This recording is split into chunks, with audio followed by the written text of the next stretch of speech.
और अगर मैं इस वर्ड का इस्तेमाल करूं कि ईरान से भीख मांगनी होगी कि स्ट्रेट ऑफ हॉर्मुज ओपन कर दो, तो वो भी गलत नहीं होगा।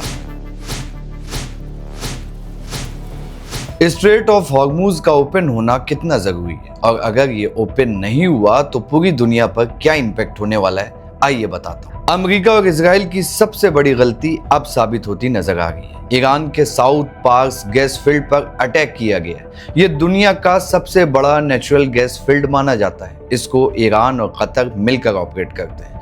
कतर ने इस अटैक को कंडेम किया, यूएई ने इस अटैक को कंडेम किया, ओमान ने इस अटैक को कंडेम किया। लेकिन सवाल यह है कि सिर्फ कंडेम करने से क्या होगा और अब कंडेम करने से क्या होगा।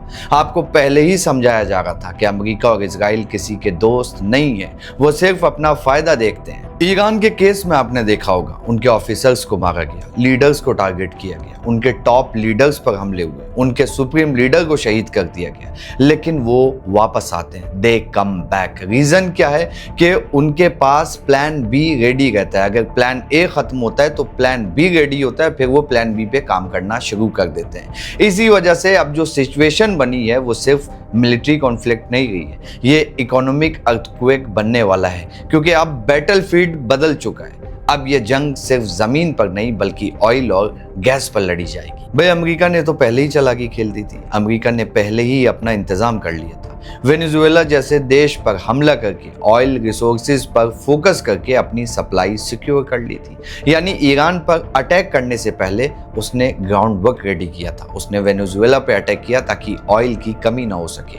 लेकिन दुनिया के बाकी देशों का क्या होगा, उनकी एनर्जी नीड्स का अब क्या होगा। मेरी एक बात याद रखिएगा, एक बड़ा सप्लाई शॉक आने वाला है, चाहे वो ऑयल का हो या गैस का। दुनिया की एनर्जी रिक्वायरमेंट्स को जोर का झटका लगने वाला है। इसी वजह से दुनिया के कई देश ओपनली कह रहे थे, अमेरिका अपनी लड़ाई खुद लड़ो, हमें इसमें मत घसीटो। लेकिन सबसे बड़ी बात जो है वो ये है कि जिसके ऊपर कोई ध्यान नहीं दे रहा है वो है फर्टिलाइजर क्राइसिस। सबका फोकस ऑयल और गैस पर है, लेकिन फर्टिलाइजर की शॉर्टेज सबसे डेंजरस हो सकती है। ऑयल और गैस की कमी का असर तुरंत दिख जाता है, लेकिन फर्टिलाइजर की कमी का असर 6 महीने या 1 साल बाद दिखने में आता है और तब तक बहुत देर हो चुकी होती है। दुनिया के टोटल यूरिया फर्टिलाइजर ट्रेड का लगभग 50% गल्फ एक्सपोर्टर से कनेक्टेड है। फर्टिलाइजर बनाने के लिए सबसे जरूरी चीज जो होती है वो होती है नेचुरल गैस यानी मीथेन।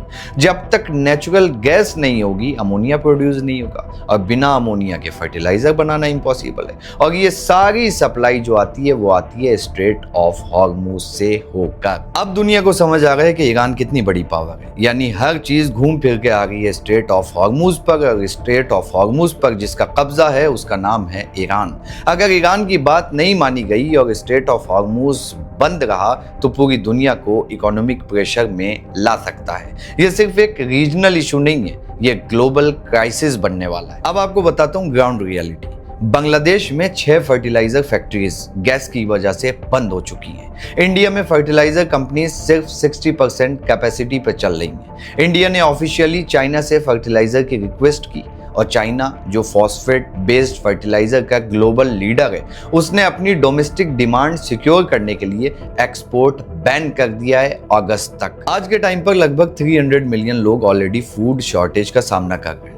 अगर फर्टिलाइजर क्राइसिस आता है तो सबसे बड़ा इंपैक्ट पड़ेगा व्हीट, राइस और कॉर्न पर, जो दुनिया का बेसिक फूड है। अगर इन 3 पर असर हुआ तो 1.5 बिलियन से 3 बिलियन लोग डायरेक्टली या इनडायरेक्टली इंपैक्ट हो सकते हैं, चाहे वो खाने की कमी हो या महंगाई। इजिप्ट जैसे देश में करोड़ों लोग फ्री या सब्सिडाइज्ड ब्रेड पर डिपेंड करते हैं। इंडिया में भी 800 मिलियन लोगों को सब्सिडाइज्ड फूड मिलता है। अगर सप्लाई चेन टूट गई तो यह सिस्टम हिल सकता है। और बात अभी यहीं खत्म नहीं होती है, आपका एमआरआई भी नहीं हो पाएगा। अब सोच रहे होंगे आपके भाई जंग का एमआरआई से क्या कनेक्शन है? कनेक्शन है हीलियम गैस। जब तक हीलियम नहीं होगी एमआरआई मशीन नहीं चल सकती है। और दुनिया का लगभग 33% हीलियम कतर से आता है। हीलियम का यूज सिर्फ हेल्थ केयर में नहीं बल्कि smartphones, GPUs, semiconductor, quantum computing और एआई तक में होता है। मतलब बात साफ है, no helium no chips, no AI no MRI. एक एस्टिमेट के मुताबिक इस कॉन्फ्लिक्ट का इम्पैक्ट 50 मिलियन से 150 मिलियन जॉब्स तक पहुंच सकता है।